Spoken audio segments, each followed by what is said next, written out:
Whose classroom is this? This is a familiar place. Never come in this room. Have you taught here? I have not been in this room. I think this is Dan Miller Arsenault's room. Hey, you going? Good, how are you? Good. I didn't want to go this No, yeah, no, it's fair. Well, you heard that a special session got canceled. Oh, I don't know if we would have been permitted to do anything outside that during the special session. We thought it was a narrow scope. Well, Or I maybe we could've- heard that we could have. Really? Yeah. That's what I. Like this jackass with the license plates is driving me crazy. It's 72% approval rating on how we handled the flood in central Vermont. And the poll just came out 2 days ago. If I may. How come you're the only congressperson showing up for these meetings, or at least that I'm aware of? Senator. I'm not aware of you in that capacity. No worries.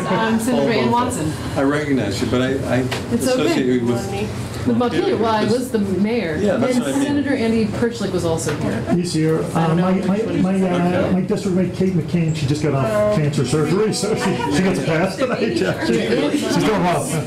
The other, so there's 3 senators from Washington County. Ann Cummings was on Zoom, the first one, so she might be participating by Zoom this time as well. I haven't seen her. She might Great. be here. Well, thank you both for, Of course. Of course. I'm sorry to know your It's totally capacity. fine. No worries. All good. Yeah.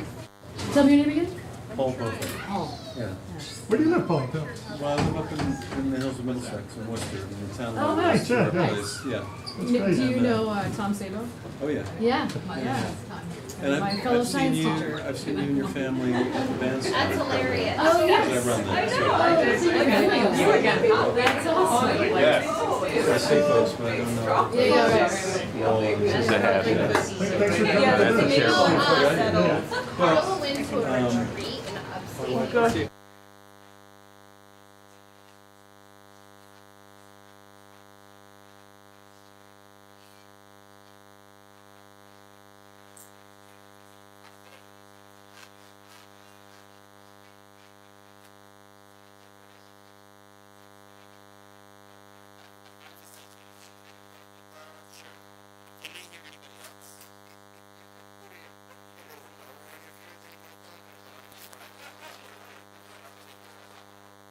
How's that?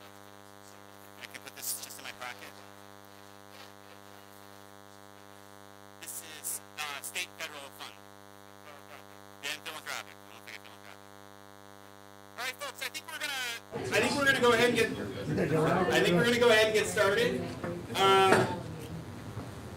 So I'm Ben Doyle. I'm going to facilitate this session, and this is the session on advocating for more state, federal, and philanthropic funding. And so we actually, Paul has outlined a process, and I'm a big believer in trusting the process. And so what we're going to do is for 10 minutes, we're going to talk about, actually 15 minutes, what are the first steps that need to happen in order to advocate for state, federal, and philanthropic funding, right? So we're just going to kind of brainstorm the steps. Now, ordinarily, this isn't like making a list for other people to do, but I think in this case, it's maybe a little bit of both, right? So, if Montpelier is going to advocate for more funding from various sources, what are the initial steps that need to happen to make that go? And then for 10 minutes after that, we're going to talk about what are the resources that are going to be needed for this specific effort. If we're going to raise more federal, state, and philanthropic funding, what are the resources that we're going to need to do that? And then we're going to do that for 10 minutes. And then we're just going to spend actually 5 minutes just kind of thinking about next steps. But really if you're interested in this effort, say, for example, if you're a legislator and you really want to kind of push this issue forward, you can sign up here. And you're not necessarily signing up to be part of a committee or anything like that. But by signing up on this, it's saying, I'm interested in this issue. I want to be kept informed. And if there is an opportunity to engage in this work, I want to be called upon, right? Does anybody have any kind of questions? Okay, so let's start. I want to say, there's a lot of stuff that exists that people are not aware of. Yes. So it's partly on us to better communicate the structures that are there and and then how do we get people more engaged in it? There's Montpelier, with all of its boards and commissions and everything, there's Central Vermont Regional Planning Commission, there's state agencies like BEM and others who deal with this. There's Agency of Transportation is just putting out a resilience improvement Yep. plan. There's all of this. And it's sort of, people ask for those things as if they don't exist. Yep. So how do we better communicate and how do we engage people? Okay, excellent. I'm going to push you a little bit and be like, do you have a potential answer to that question? Right? Like, how do we communicate more effectively or uncover more effectively the existing resources and systems that are out there? Some of the stuff I could be biased because I'm kind of involved in this. Yeah. But often we in the agencies put out things that are hard to digest. Yeah. We can put out things that are shorter and more engaging and more multimedia. But we also want to make it easier for people to be involved. So some of it is on us and some of it is on everyone to read more and understand what is going on. So I think it's a two-way street. A two-way street. So agencies and different funding organizations, different funding opportunities need to do a better job of communicating to Montpelier what's available, what they're already offering in digestible ways. And then it's up to all of us to actually seek that information out and understand it. Yeah. Okay, great. Yes, Sarah. I've been thinking about Front Porch Forum and how that is often a local source of communication, but how state agencies don't use it, right? Like, why not find out where communities talk and move the resource conversations into those spaces like Front Porch Forum? Excellent. Thank you. Yes. I just want to speak to reality of what's happening in a couple of places. So I'm Melissa, I own Positive Pie, and a lot of the big businesses in Montpelier are really lacking funding to get back open or to stay open. Yep. Smaller businesses, I think, are having an easier time or don't need as much to reopen. So all we've been given is the $20,000 BGAP grant, which most of us haven't even gotten yet. We haven't even started rebuilding because we're still waiting on funding. So we do have a group already formed. It's an advocacy group. We're meeting once a week. We're trying to put together an ask, which is what we were told to do. There's columns to the ask. There's an ask of what we need right now to rebuild and to make sure, like, I know Three Penny has said they've gotten the SBA loan, but unless they get more funding, they're not going to be able to make the payments on the loan on top of the expansion they had just finished, and will be bankrupt within a year, so they need more funding in order to stay open. I think that's true of a lot of the bigger businesses in downtown. There needs to be more funding. So we're putting together an ask for that. Also an ask for the financial loss that we've lost in losing our entire summer and fall, which is our busiest seasons, which get us through winter. A lot of us are gonna be reopening in the winter when we're slow and aren't gonna be able to make it through without more funding. So these are being done already. Melissa Bounty, who spoke at the State House, is putting together this ask. She's working with our group. She's working with all the businesses, putting together an ask, but we don't know. A lot of people have told us, ask, but don't count your chickens. It might not happen. So I don't know how to work to try to really get the case out there that if we don't get more funding, probably a lot of the bigger businesses won't make it. Yeah. And if flooding keeps happening, they will not rebuild again. Yeah. So I just wanted to say what is happening. We do have a group that's putting out an ask. We're hoping that it gets into the right hands and the right people hear it and bring more funding in. But we really need more funding, both for now and for the future in flood mitigation, because most businesses have said they'll rebuild now, but if it keeps happening, they will not. And so there will not be a downtown if we don't get more funding. I really appreciate that perspective. And just really quick, like, I think it'll be so important that the businesses really clearly articulate what their needs are, both in the short term and the long term. Yeah. And, you know, my hope at least would be an effort like this would really help galvanize that ask, and instead of just the businesses themselves asking, the entire community is advocating on their behalf, right? Yeah. Which I think is really important. So- Yes, sir. I'd like to piggyback on what you just said, because I was in your group last time and listening to you and your colleagues, and it was so clear that what you're confronting is a too little, too late set of options right now. And that if we don't do something bold, your prediction is regrettably, sounds like going to come true. I would submit that the one thing to consider is a special session. Call a special session in the month of October. Prepare for that special session by collaborating with all of the communities in Vermont, all of the representatives and senators from the communities that were impacted. Start editorializing and banging on the governor's door to listen. That session should authorize the treasurer to issue debt in an amount that's going to meaningfully contribute to the collective cost in the state of Vermont for near-term recovery. But, and that's self-help, not wait for the feds, do something here in Vermont. In exchange, however, there should be a payback mechanism. If you issue debt, you have to have a plan for retiring that debt. So somebody needs to do the calculation as to what's the big number, what's the term on the debt, what's the annual amortization, how many beneficiaries are there, what kind of contribution could they make, potentially a combination of a special assessment district for the property owners, little incremental addition on your taxes each year over 30 years, and a local option increment on the businesses. So I get a pie at your place, I got another 1.5% or 2% that I'm paying. And I know that I'm doing it, and I still have it downtown. Are you our senator? I am one of your 3 senators, yes. Yes. Well, it's lovely to see you. Thank you. This is on you guys. You need to lead a charge to get your colleagues to pay attention and to do something meaningful.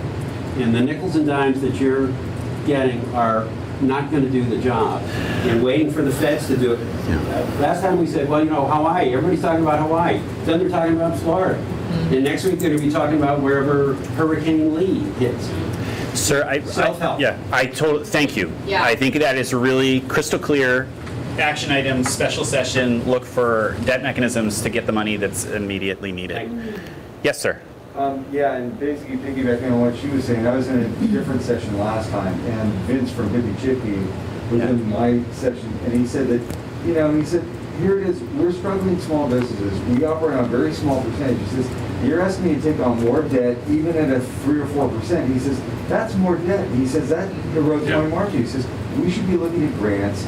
I like the idea of a special session because right now, until there's actually funding in the legislature, I mean, certainly there's been some emergency funding that's been coming through, but how's it being dispersed? And there was actually a really good article in VP Digger, and a number of business owners are saying how all this stuff that they've done, all the people either got kicked out, rejected for whatever reason, and they said they still don't have their own funding checks. They've been kicked out for one reason or another. And so it's really frustrating. If I was a business owner, I'd be really tearing my hair out. Can I ask, like, what's the action step that comes out? It's not tearing our hair out, right? It's like, what's the action step? I honestly think you need to have a special session. You need to start looking at grants and where the funding is going to be available to start rebuilding the town. Okay, great, thanks. I just want to make sure we get some real quick. I just want to give a mechanism for what he great, just great, said. Navigators. Yeah. Remember Obamacare, navigators? So I live in Montpelier. I come to you. You and I fill the application real time, and maybe even I'm authorized to say some element of it is approved. So when you have your bill and you have the money, the whole idea, get it out quick. Don't wait for the current bureaucracy to do it. Authorize, 10 grand for people to do that work. Great, thank you, sir. Ann, did you have your hand? I did. Yes. So Ann Watson, one of your 3 senators. So I want to put a couple of other things on people's radar. One is that the emergency board does meet throughout the off session apparently, and so they also have the authority to move money around, which is how Efficiency Vermont got, I think it's something like $10 million, for a special program to help people rebuild with more energy efficient appliances and whatnot. So that is ongoing, that is happening. It's composed of money chairs and whatnot. Another thought that We can come back to it. Do you have one? Yeah, so I'm with you 110%. We need to get back in there. We need to get to work, because I don't just trust having the administration go through the motions and do what they're doing, because it's not enough right now. Where I would push back a bit is collectively we need to do it. You know, if it's myself and we're Democrats, the governor's a Republican, it gets into a partisan sort of piss and match, excuse the verbiage, you know, if we're the ones calling for it. However, 72% of central Vermonters in the last poll last week say Governor Scott's doing a great job right now as far as flood relief there. So Montpelier voted for us, but they also voted for Governor Scott in this administration. We need a mechanism to really bring up the heat. And what better mechanism than to have 500 people in the auditorium, up the hill, in the State House, and invite the governor to stand in front of all of us and say, what are you doing, right? That's the best mechanism I can think of as far as political pressure. Okay. So I would say that as an action step. 500 people, governor, front of the room. Okay. Tell them what we need, right? Okay. Yep. Is it possible that we could expand that circle too to like our congressional leaders or other folks? I think so, although I would want the heat firmly on him for most of this. All right. Yeah. Spoken like a yes, sir. So just to build on all of this, putting heat on the governor, asking you folks to get back at it as soon as you can. I think public relations is something that is, or if somebody can tell me differently, I think it's missing. And we do a great job as a local community. We lock arms together. We show that. We do that almost to the extent, almost to the exclusion, I think, almost shooing away the attraction of the outside world. I think if we're not already, I think we're very much at risk of being forgotten.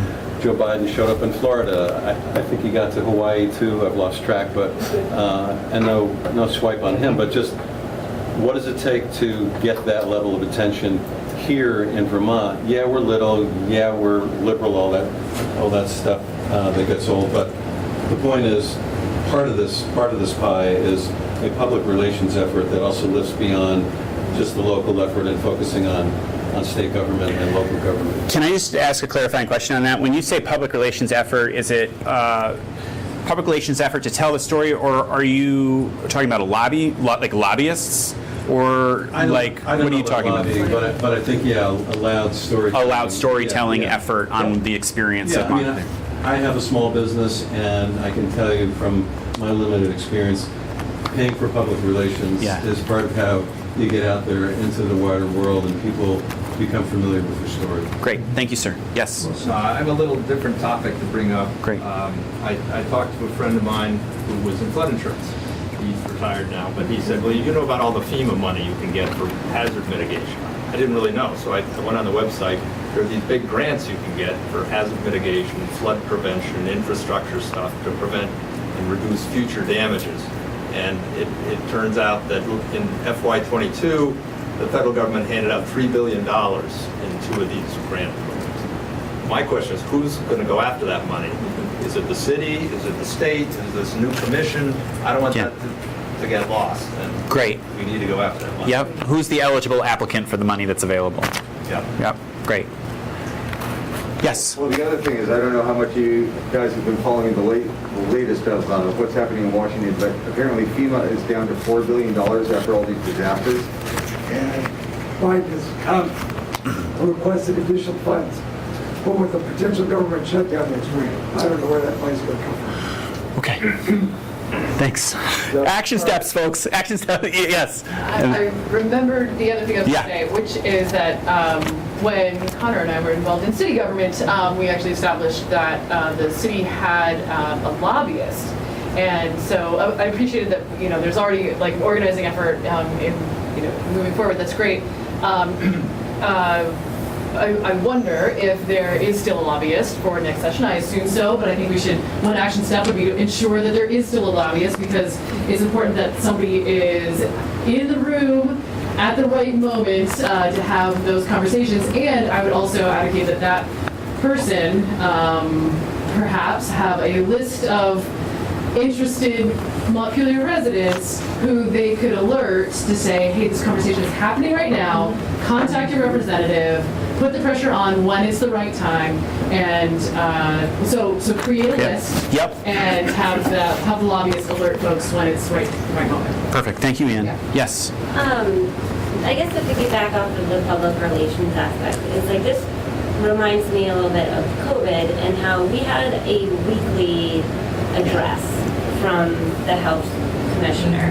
on the status of the numbers, what was being doing, what was expected of us. And that has not happened.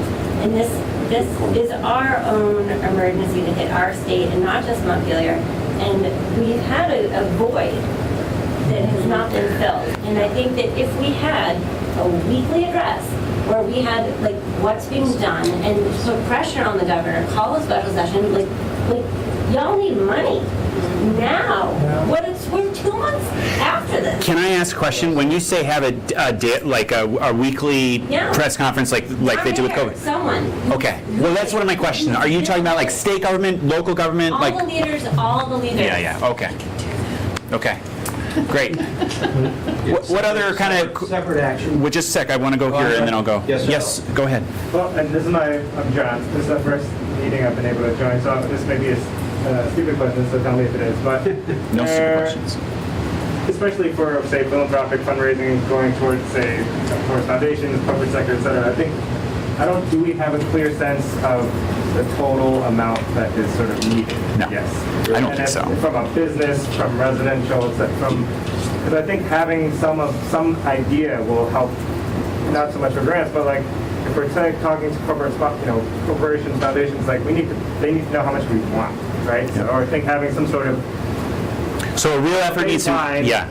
some sort of establishment of a baseline of how much is They're needed. working on that now. Okay. That's the ask they're working on, but it is only, the one that Melissa's working on is only for businesses, Right. it's not for residential.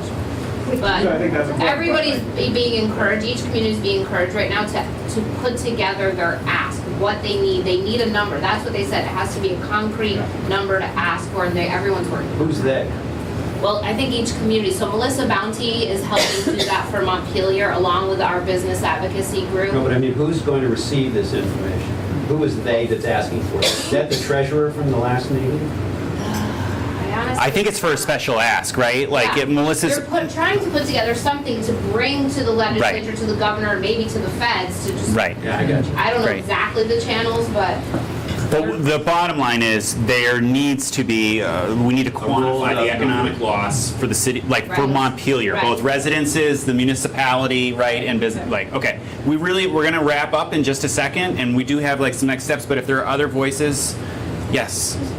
What about, wouldn't FEMA have a ballpark of the ask because everyone is being encouraged to go there to register what their need is? Yes. Of businesses too, Sarah? No, that's the hard part. FEMA Right, does not have the municipality. ballpark of for-profit businesses. SBA might, but SBA's system of tracking is very different. So FEMA will have the public assistance value of the infrastructure asks, and will have the individual assistance value, but will not probably have the for-profit losses. Last one.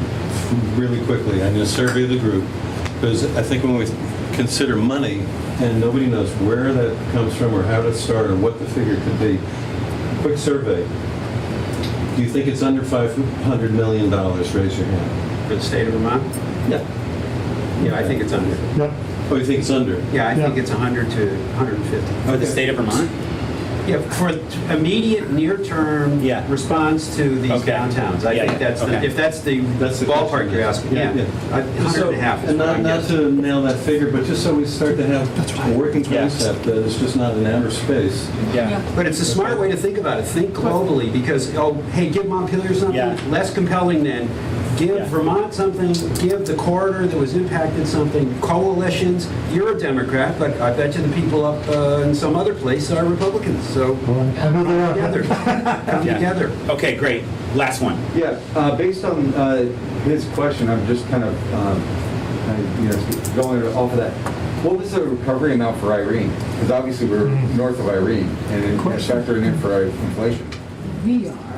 Yeah. Other communities are hit harder than Well, of course, Waterbury was. It would be interesting. Yeah. Fine. But Yeah. to get. Okay, so we have, I mean, already some really just great first initial action steps, right? And I think in terms of next steps, they are standing up that commission, and I think that they're going to work really quickly to like take these kind of ideas and prioritize them. The last kind of thing that we're going to ask of you like you need to sign up on this, right? Yeah, you.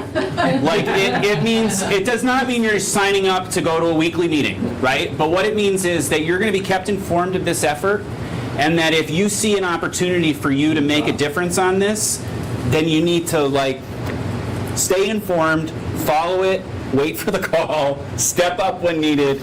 But that's what you're signing up for here, is to be kept informed of this effort. I think like just for sake of conversation, like the idea of having a list of people who care about Montpelier, that when that conversation's having in the State House, that can be notified immediately that you need to be in that room at 2 o'clock today, right? Like that's what we're talking about here, okay? So please sign up. And then the next thing we're going to do... Ben, can I say something on that real quick? Yeah. Just that, committee schedules, whenever we go back in there, usually come out on Friday, right? And then we know what's going on the next week. And a lot of what happens is when we testify, it's sort of the illusion of public input. But you got to make them uncomfortable, right? You got to create them in those rooms so they see you, feel the presence of it. So if we could divide and conquer, just like you're saying, Ben, sign up on that list and say, okay, you're going to natural resources, you're going to appropriations, and we're raising our hand at the end and chiming in for Montpelier. That's going to be really effective because they expect us to go through the motions. We got to take them outside the comfort zone. Okay. And by that I mean us. Yeah. Great. Thank you, Connor. All right, so we're actually going to go, I believe, back to the auditorium for some closing remarks, but there's a pen right here. If you could just take a minute and sign up if you're available to do that. I just have a quick question about action steps. Do we need to get a lobbyist? Is that what you're saying? Do we need a lobbyist to speak for us? Well, it's helpful because that person can be in the building, is paid to be in the building and follow, when those agendas come out and see when those appropriate times are, and have conversations in the building to make sure that it's, that relief for Montpelier is on the agenda and be able to negotiate on our behalf, on our collective behalf. So we have one. We pay about $15K from the city of Montpelier, and that monitor stuff, we might need to bump that up to actually have a few people in there, right? They're a great firm. Lobbyists who told me they would work for downtown businesses for free. I would also just point out, I think there are a lot of organizations that employ lobbyists at the State House right now who could be activated because this is on mission, right? Like the chamber has lobbyists, right? Like the organization I work for has lobbyists, right? Like this feels like a good action step. Yes. All these action steps, Jenna's doing a fantastic job of taking copious notes, right? All of them are memorialized. We're going to share them with the kind of leadership group that's organizing the commission and the other things, and they'll start to move this work forward, and you will be kept informed through the sign-up sheet. Are you talking about resources or no? We ran out of time on that. You ran out of time? Yeah. Okay. One more suggestion is action step, which is the commission ought to coordinate all of the interested potential lobbyists, League of Cities and Towns, Trust, like all the people that already have people in the building to coordinate those efforts. I think that would be very effective. Great idea. Great. It's a great idea. I think, what's that? 8:35, you can go to 8:45. 8:40. We're going to take this last 5 minutes to decompress some more time. Thank you guys for coming to this. Yeah, I really appreciate it. Well done,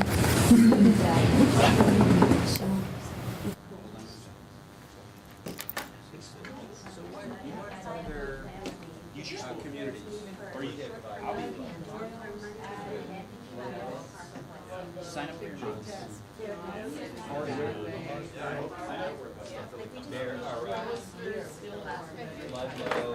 So Middlebury. Are you guys coming back here? No. We're done. All right. Johnson Cambridge. So are there, from that collection of communities, is there like a flood caucus that could? We've been talking about it. I was talking to Jeannie down Betty, who was we kind of hate each other politically, but we were saying we should get some Zooms with coalition. And I do.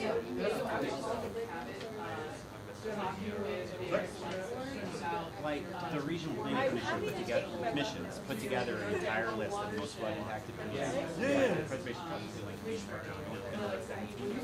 like they're not doing each other. They're all recreating and having the same experience. And